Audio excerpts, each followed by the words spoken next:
Hey everyone, welcome back. Up next, we have our first keynote, Becoming a Data-Centric Owner. And with us today is Steve Jones, Senior Director of Industry Insights and Research at Dodge Data and Analytics. He's kicking things off, uncovering how data transforms the way that owners make decisions and deliver projects. Steve has spent years working on research just like this, and he's here to share what it really means to become data-centric and how that mindset can set the tone for your organization's future. Welcome to the floor, Steve. Hello, everybody, and welcome to Build Forward. I'm Steve Jones, Senior Director of Industry Insights Research with Dodge, and I'm here to talk about some recent research we've done about the data-centric owner. I've been in the construction industry my entire career. I was a contractor for a while, and I went full-time into architecture and engineering as a principal with a big firm up here in the Northeast that then became the major component of Stantec when they came into the US. I took the dot-com plunge at the end of the century and went with a tech company called Primavera and helped them launch some interesting web-based technologies there. And then I was invited to come into Dodge 22 years ago now and start an industry insights research group. And let me tell you a little bit about that because it's a very interesting set of projects that we work on here.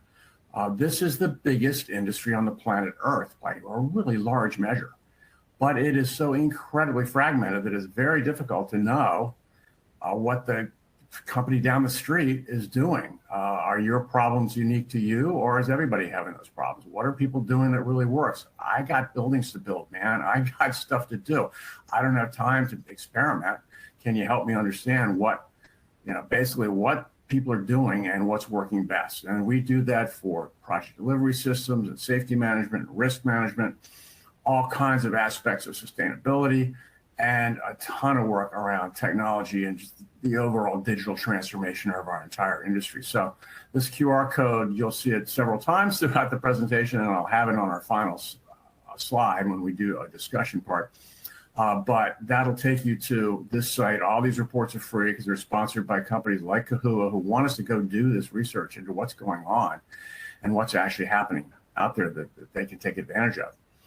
Recently, we have been doing an increasing amount of research about the owner and the owner's specifically digital transformation. We had included owners in many studies for many years while we were maybe doing architects and contractors and owners together and would compare their perspectives on things. But we began being asked to do very specifically owner-only types of studies. The first one of those was about BIM. It was at a time when the United Kingdom had put in a BIM mandate, and they were saying that everybody had to use BIM on any central government funded project, which is about 40% of their construction economy over there. So it was a really big deal, and you're seeing some other European countries and some Asian countries doing it. So we wanted to just take the temperature of owners in this country to find out, is BIM being used? Whose idea is it? Is it the architect bringing it? Is the contractor bringing it? Is it you bringing it? Are you mandating it? Are you seeing value from it? But it was largely based on the tech itself. The aspect of the data was pretty segmented to deliverables, the digital deliverable that you might or might not be getting, and not so much on process of design and construction related. To some degree, are you asking your design firm, say, to query the model so that you can get some data that you need for other purposes inside your organization? But it was charitably probably 90% focused on the tech and only 10% focused on the data aspect of BIM.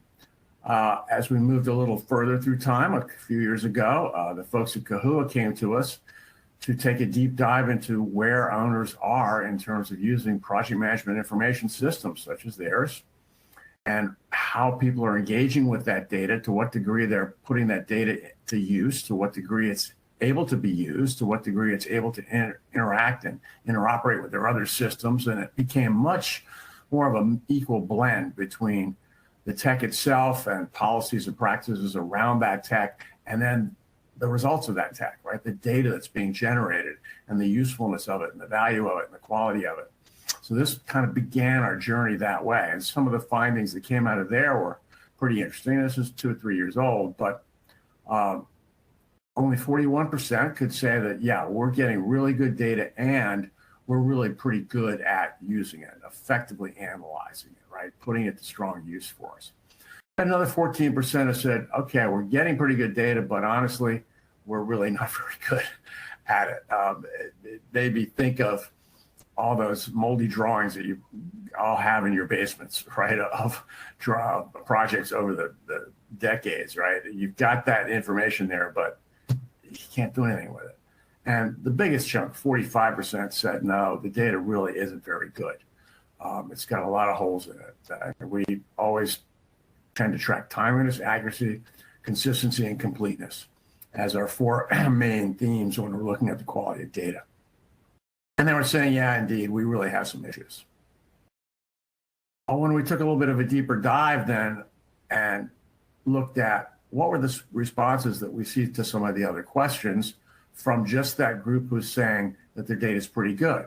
Well, you know, indeed, they were the ones who were using their PMIS for more processes. They were more heavy users of PMIS. Yes, indeed, they were the ones who were mandating it more frequently. Yes, they were the ones who were keeping current with the tech. So we were beginning to establish a very direct relationship now between data and technology. And conversely, when we looked at the responses that came from those who don't have such hot data, you know, you see the taller columns there are the light green. Those are the folks who are only putting PMS to work on half or less of the processes that they could have, versus the dark blue, those are the folks who are putting PMIS at work on 50% or more of the processes, right? They're more engaged with PMIS. So it was pretty clear that there was a relationship here between how good your data is and how active you are in working your technology. That leads us to our most recent report in this vein, which I want to share with you for the bulk of our time together today. This was done primarily for the National Institute of Building Sciences, NIBS. They came to us and wanted us to take a look at two parallel paths, how technologically intensive are owners now, and then what are they doing with the data? Is the data now being leveraged to change the nature of that organization? Because you can certainly just apply tech to old school workflows, but it's not nearly as effective if you're actually now using that data to become what their phrase was, a data-centric owner, right? To what degree is that data really informing how you make decisions, how you think about things? Are you kind of a data-first organization around your capital asset plan, right? And so we wanted to benchmark where the owner community is in terms of tech engagement and in terms of this data centricity. So this is based on a survey of 188 owners, and they all had very active capital programs going. You can see here, and you'll see these divisions later on, and the differences between some of the findings between local government owners, those who are private or commercial companies, those who are public or private institutional, right? Schools and hospitals can be one or both, and then state and federal government agencies. And we had a pretty good blend of all 4 of those key types. And we also wanted to make sure that we had folks who were dealing with pretty much all of the building types out there, from institutional to transportation, commercial buildings, water utilities, power and energy, industrial and manufacturing. So to the degree possible across these 188, they really hit every owner type and all the major types of projects out there right now. So we think we have a pretty good representation of where the owner community stands, both in terms of this technology usage and then the data centricity. So the objectives, first and foremost, we just wanted to get that benchmark, take a snapshot. Where are we in terms of what we call digital engagement, right? How often are they using 8 specific types of technology? And this can be sometimes the owners using it, sometimes just the project teams using it, sometimes both are using these technologies on projects. And to some degree the general engagement with the data that's generated in that section. But then the second part of this was that deep dive into data-centric practices. Now, if I were to ask for a show of hands, were we live together today? And I said, how many of you believe you've really now become much more of a data-centric organization? I think a lot of folks would say, yeah, that sounds like us. But as to doing what we do is we came up with the folks at NIBS and our three partners, Autodesk, Trimble, and Esri, we came up with 37 very specific data-centric practices in 7 categories. And we asked every single one of these respondents, to what degree are you engaged in all 37 of these? Plus, we did 8 additional ones, which are about measurement, right? It's like if you go on a diet, how do you know it's working if you never weigh yourself, right? So these are 8 practices, because it's really important to know what good looks like, especially if you're trying to find a route that makes sense for you. You're going to have to know not just the what, but the why, right? What is it that's better about doing something that way, right? And so unless you're measuring it, then it's difficult to know that. So we wanted to make sure we captured both of those. Most of what I'm going to talk about today will be those data-centric practices. But again, there's the QR code for the free download of the report. I encourage you to take a deeper dive here into that. And there's also in the report 3 profiles we did. So we found 3 owners who are really doing a great job at this. They're really getting a lot out of their technology because they have really worked hard on their organizations to become much more data-centric. And that's Caltrans, right, and transportation. We got Denver Airport, and we got Princeton University. So we got 3 very different types of organizations. But I really thoroughly encourage you to get the report, take a look at what they're doing, because it can be quite inspirational, and you'll find things that apply to your world. So what I'll go through today is that owners' engagement with the technology side, and then their engagement with the data-centric practices. Then I'll talk about how those two come together, how those data-centric practices actually end up impacting the use of these techs.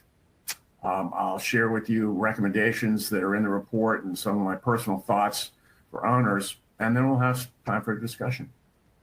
So first, let's look at that digital technology side. So here were the technologies that we asked about, and you'll see here the percentages that say they're either using those or they're requiring their teams to use those or both, but they're at play on their projects. CAD, of course, has been around since the 80s. That's not a surprise. It's almost everybody. And project management software, you're all Kahoot users. No surprise here that kind of application is being widely used. And GIS has gotten a lot of traction. And of course, asset management software has been around a while, and it's got really pretty good traction. Then you get into what we would call the maturing group, right? BIM, over half, right? But still, in the low 60s. And reality capture, just a little bit over half are saying that's being used in their projects now. And then you've got your emerging ones, right? The AI and machine learning, which will be huge, right? But it's still in its early days. And the digital twins. And surprisingly, when we asked, okay, do you also own a license to that?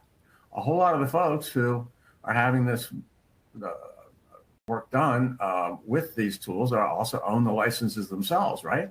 And we thought, wow, that's great, because that really sets them up nicely to say, hey, if you're working with BIM, right, send me the model so I can actually engage with it in my instance of BIM, right? Or any of these things, right? I have the technology. I can actually work digitally on what it is you're producing. So that was one of the questions we asked, said when you are mandating any of these techs, and if you've ever told us here that you're mandating any of these, to what degree are you then getting stuff back from those folks who you tell to use it, right?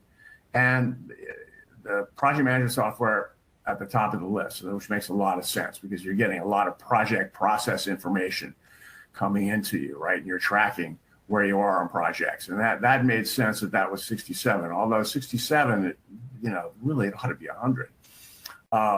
And it really falls off quite a bit after that. And it's just something I want to call out as a missed opportunity. For any of you who have that technology already, you've got the digital tool, and your team is using that digital tool. You don't need everything they're doing, but these numbers are low, right? This is a missed opportunity and something that can actually be much more deeply engaged with. So long story short, we took all the ways that owners, any individual owner could be engaged with technology, including using what comes from their team members. And we came up with a number of points that could be earned by any individual owner based on their individual profile. And we created categories. And so if you are only getting 25% or fewer of those points that will be available to you, we characterize that as having low tech engagement. You can see here on the left, the total, over a third of the population is still at that low tech, and it varies a little bit by type, a little bit higher in the government side, a little bit better maybe in some of the public and the private, but still any kind of consistently the same there. Then that next tier up, that moderate, we said if you're using between 25 and 50% of the available points, and that's a larger group. And then, all right, so this is your aspirational group here. You're aiming 50% or more of the points that you could have earned for the way in which you're engaging with technology. We had aspirationally a very high tech engagement category of 75%, but it was so few that it was silly. So we basically just wrapped it all into this high tech engagement, 50% or more of the available points. And you can see that folks in the private sector are a little ahead. That's common with what we're seeing. It's a little bit more difficult for public agencies to make changes like this and to adopt technologies and to implement them and to roll them out. It's faster and easier for private, right? So it's not surprising that about twice as high in the private, but still, overall, that total number of 13% is really low. And so there's a lot of work to be done just in getting more out of the technologies that you're using and using more of these technologies and creating the environment for them to be used on your projects. And here it is broken out by size of the annual program, right? And so you can see now from the left, the smaller owners are doing less than $25 million a year on average. 60% of those are still at that low tech engagement. And it moves upstream here until you get to where 30% of the biggest owners are now in that high tech engagement, right? And this is, it follows a trend that we've seen in other studies that we do. And resources do have a lot to do with a company being able to invest in technology, invest in the training that's required, pay for the licenses, roll it out, really track it, really put it into their IT program, really support all the things that you have to do. It's clear, but it is a pretty astounding difference there, actually. A big step up to that 30%. But at least that's encouraging, and those folks are leading the industry in that way. So the data-centric side, right, that 37 practices of data centricity. Here are the 7 categories. Each of these categories has 5, 6, 7, 8 different individual practices within it, right? But here's a look at just how many are doing at least one of those practices in each one of these categories. That's pretty good. So owners have a toe in, at least a toe in each of these categories, probably doing at least one of those practices that's in each of those categories, maybe 2 or something, but at least there's some traction happening evenly. But when you look at all of them in each of those categories and you take the average, it's really much less. You're getting a little bit stronger around the data-related approaches to support collaboration, because collaboration platforms such as Kahua have been out there a while and are getting some traction. And also what we call the people-related approaches, which is some training and some coaching and things of that nature. There's a little bit better traction, but still, this is like a big drop off and showing engagement with these things across the board. And similar to what we did with tech engagement, to index it so that we can benchmark and all have an understanding of where we are. You'll see that on the left, 40% of all owners fall in that limited data-centric engagement. They only earn 25% of the available points they could have scored by the various aspects of data centricity that we looked at. The middle group, the 25 to 50, and a little bit stronger on that high-end group, 50% or more, but still only averaging less than a quarter. So again, a lot of work that could be done here. When we broke it out by program size, it's interesting to see here that actually the sweet spot seems to be that not quite the biggest owners, the ones doing between 100 million and 500 million in a year. And it may be that that is the sweet spot of enough resources to be able to do these things, but not so big that it's hard to steer the ship and get things done. I remember my years at Primavera, Intel was one of my biggest customers, and we were trying to get them to use this innovative web-based document management system. And we had a champion, and he was pushing as hard as he could, but he said, man, the bigger the ship, the harder it is to steer. And so this is an interesting finding. It's that 100 to 500 million that seems to be now the best in terms of the data centricity. So you're probably asking yourself, and would ask me, we were in the room together, why should I care about this stuff, right? I got 1,000 things I got to deal with. Is this just some other trendy thing that's happening? So knowing that what we wanted to try and do ultimately here was tie these two things together, tech use with data-centric practices, and see if we can't find benefits, we found some pretty strikingly strong connections here. And I'm just going to share a little bit of that with you, because again, the report's got a lot of that in it. But what is that impact of being really engaged with your data on your effectiveness of using the tech, right? And so here, remember we cut people into 3 categories of data centricity, that low end group. This is how many of them say that these 7 things are happening on their projects, right? We're coordinating design and construction digitally, right? Are we doing these things digitally? We're creating cost estimates and quantities. Are we doing it digitally, right? Are we using the tech to do that? Not that great, because these are core functionalities of these technologies. And you get to that next group up, that definitely steps up.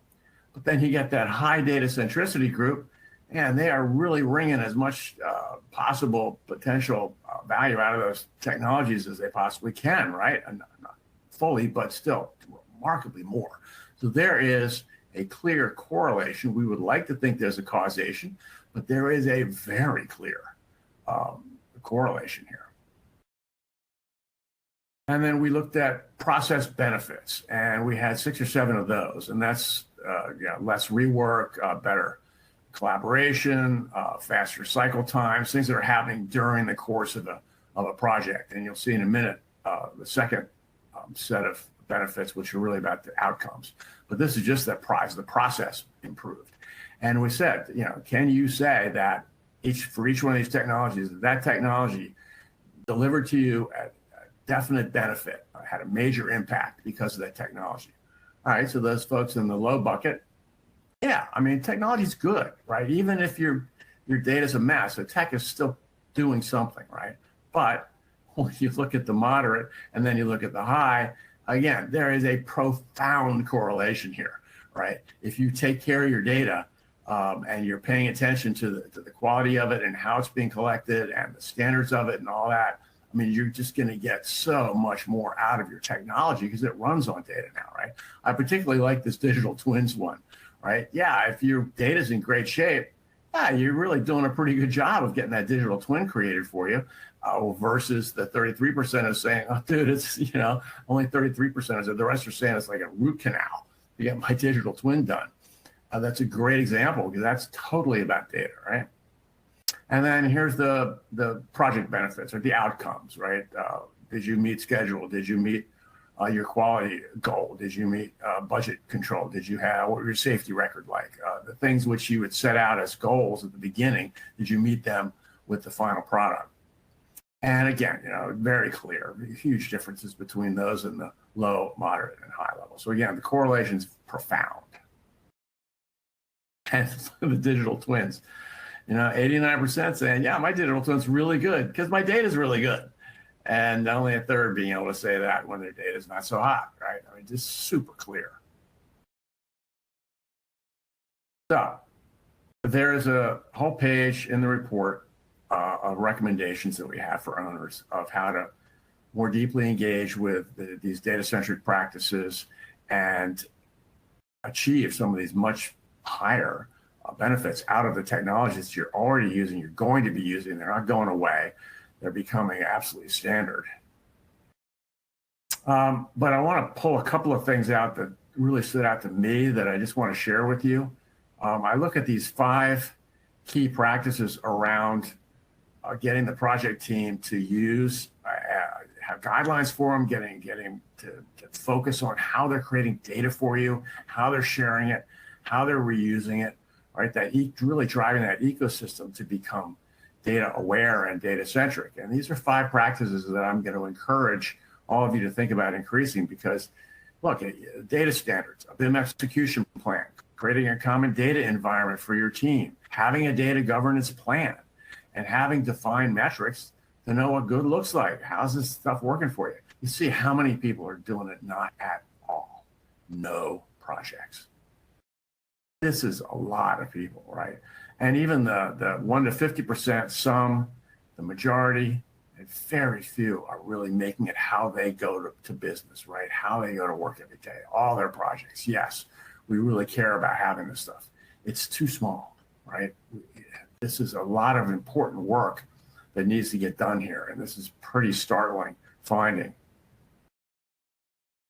You look at data standards in particular. When we, and again, this comes out right out of the report, there's a deep dive into every one of these things, but how many people, for 54%, not even requiring any data standards at all in their handover? Just give me whatever you got and I'll figure out what to do with it. It goes into that moldy basement again, right? Only 46 have data standards. And of those 46, we asked, which ones are you using? Are you requiring? A lot of them are using the National BIM standard or an ISO.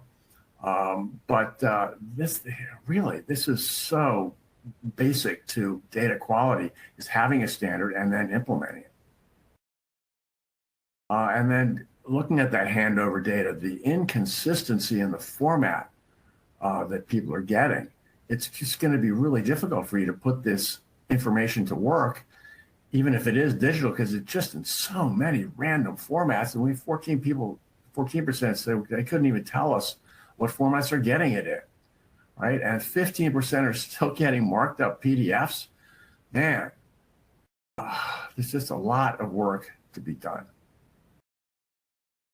And we did, this is a quick side look, we did a recent study for Kahoot just on handover data. And we found that owners are having all kinds of issues with it. It's incomplete, it's late, it's inaccurate, it's incompatible. And they're having to, it's the incomplete is affecting their maintenance information mostly, which is so important to running that facility. And then documentation and asset details, all the license information, the user manuals, all the stuff you need to actually operate the building and the warranty information. And 1/3 of them say they don't even find out about it until it's been turned over to operations and they go looking for it and it's not there. And it can take a month or more to get what they need. And then with the incompatibility, as I mentioned before, you get 95% say they got to manually enter at least some of that missing data. And 61% said that if they don't, oh, does it come back to bite them? So this is just so much more work than has to happen this way. And 67% said that they end up spending between 2 and 4% of the total project cost just to go back and claw back all the stuff they need to functionally operate that facility.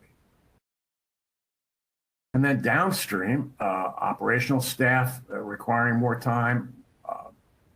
It's just bad all the way down. So at any rate, we have a page full of recommendations here for you. I've pulled out a few, I think, just for today. I'd like you to think, I think these are really the important ones. It's a matter of committing.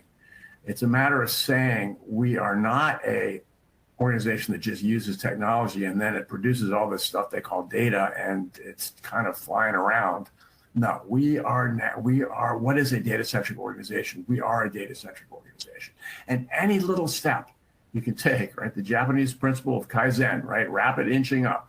Any little thing you can do is going to help. It's a journey. You don't flip a switch. right? But it's a goal, and it's a goal that needs to be worked towards.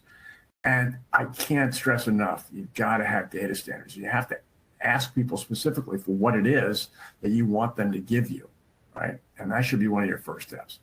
And then it's not about just licensing tech, because it doesn't, just licensing some tech doesn't make the sun rise. You've got to have the processes that support that and the people. And this is a people business at the end of the day. We all know that, right? And people, if they know why they're doing it and they know why they're being asked to do these things around data because it's contributing in powerful ways and saving everybody so much time and money, this is super powerful stuff, right? Again, please, here's the QR code that'll take you to the report and all the reports that we have, but this one's one of the first ones up there on the site. You can see there's a lot to dig into it, and both in terms of the use of digital technologies and in terms of these data-centric practices and the measurement practices thereof. So I'll leave this QR code here in place as we have our questions, but I look forward to discussing any questions you all have.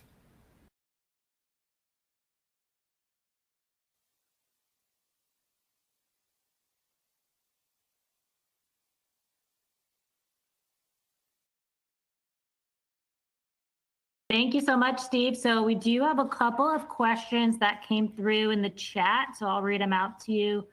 The first question is, what are ways to be more effective with time management and production? You know, I think when you look at the purpose of an awful lot of these is to save time. So there's going to be a learning curve with any technology. You're going to spend more time than is necessary to get it going. But if it's a good tech, it's really going to help you be more effective with your time. It's going to help others be more effective with their time in communicating with you.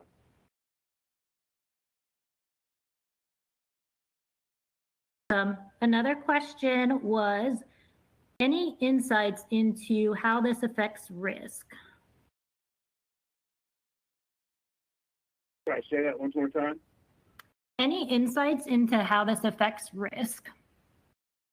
Well, it should have an enormous impact on risk, because an awful lot of risk has to do with uncertainty and ending up doing incorrect things based on bad data to try and make a decision. So the more consistent, accurate, complete, and reliable data you have, it should have a huge impact on reducing the overall risk profile of doing projects. All right, and then another one was, how can this gap be leveraged to create a business and help companies / business units or teams increase their percentage use of these technologies? I think that that's a great question. I think that there is a huge opportunity to advise companies on how to leverage technology in a way that has that kind of data centricity end in mind, not simply pointing it at some little point solution and fixing one little problem, but saying anything that you're going to do with technology, how can you begin to think larger about how it can contribute to your overall data-centric strategy as an owner? And the same way that you can focus it at reducing your risk, right, you can focus it at making yourself much more of an effective data-centric owner. Relating to those recommendations, you want to commit to the process of being a data-centric owner. Oftentimes that's easy to say, it's hard to do. And so a third party can work independently with you and give you that independent objective advice on how to proceed. And that can oftentimes also have more credibility inside the organization, to some educated voice from the outside. So I think there's a good consulting opportunity, an advisory role opportunity. But to those advisors, I would say that you first need to realize you can't come in with a standard approach, one size fits all for everyone. You've seen the wide variety here just among this sample of 188 owners in terms of where they are in their digital transformation journey, what tools they have, how effectively they're using their tools, how data-centric they already are. So job one is to try and listen and help, and maybe some of the metrics in this presentation would help to format a way to say, here's where you are. Now from here, how do we move you forward on 4 or 5 different paths forward here? But I think the consulting opportunity is there, but it can't possibly be a one-size-fits-all. It has to really be tailored towards a consistent goal for everyone. Right? Everyone can have that same goal they're heading towards, but the getting there will have a really different flavor for every single organization. And the pace at which they're capable of working and making those changes will be unique to that organization. And the project types it does, and how its funding sources come from, and how much control they have over their team building, everything else. There's so many nuances. I mean, let's face it, if this were easy, it would be done already. It would look like aerospace or automotive or any of these other highly organized. But the uniqueness of what we all do for a living here means that you really do need tailored, thoughtful solutions that are individualized to the realities of each owner organization, but to move them towards this goal. And hopefully we've built that picture of what an end goal would look like, where you're hitting pretty well on all 37 of these data-centric practices. It's reflecting back on how effective each of the technologies you've adopted and are mandating are actually performing towards that end goal. Right? So I see a big opportunity to help folks. Awesome. Lots of good questions coming in. If we don't get to your question in the next few minutes, we will follow up with you after. So if you still have questions, feel free to submit, and we'll follow up with you on those.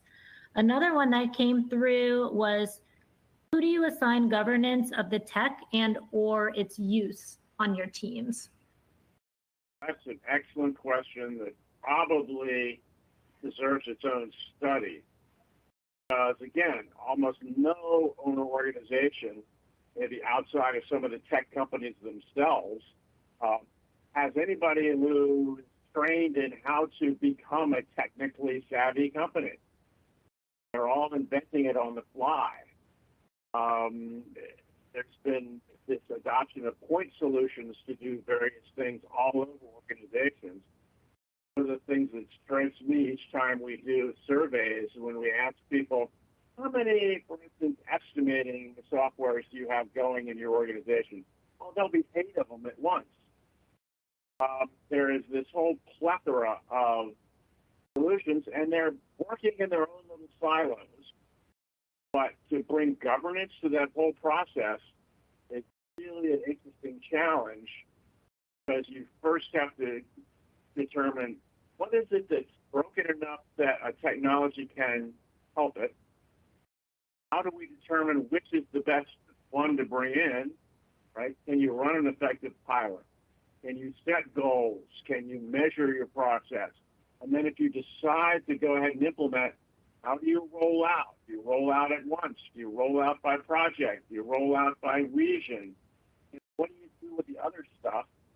Used to be doing those things and sunset those legacy applications in ways that doesn't destroy the ongoing operation of the company. So it's challenging art and science together. I have great respect for people who do it well. In some cases, could be something else that a third party can say, given everything I've come to learn about your organization, here's an approach to governance of this that I would suggest you do, but you should own that with your own employees at the end of the day. You probably don't want a third party outsource your IT governance, because it's just so critical to your mission. If you're deploying it well, it's going to make everything you do better. Probably go beyond, we've done a fair amount of studies with how capital asset department engages with the operational functions in organizations, the fact that you really are good at IT, you can learn a lot from what parts of the organization have done with IT. Maybe it makes sense to have overall organizational governance that includes capital programs. Maybe capital programs needs its own flavor. But again, that's probably going to be unique to each one of these organizations. Awesome. Well, thank you so much, Steve, for your time today. And thank you to everyone who tuned into this session. Like I mentioned, there are quite a few questions we didn't get to answer. So we will follow up with you offline on those. But see everyone on the next session. Thanks, Steve.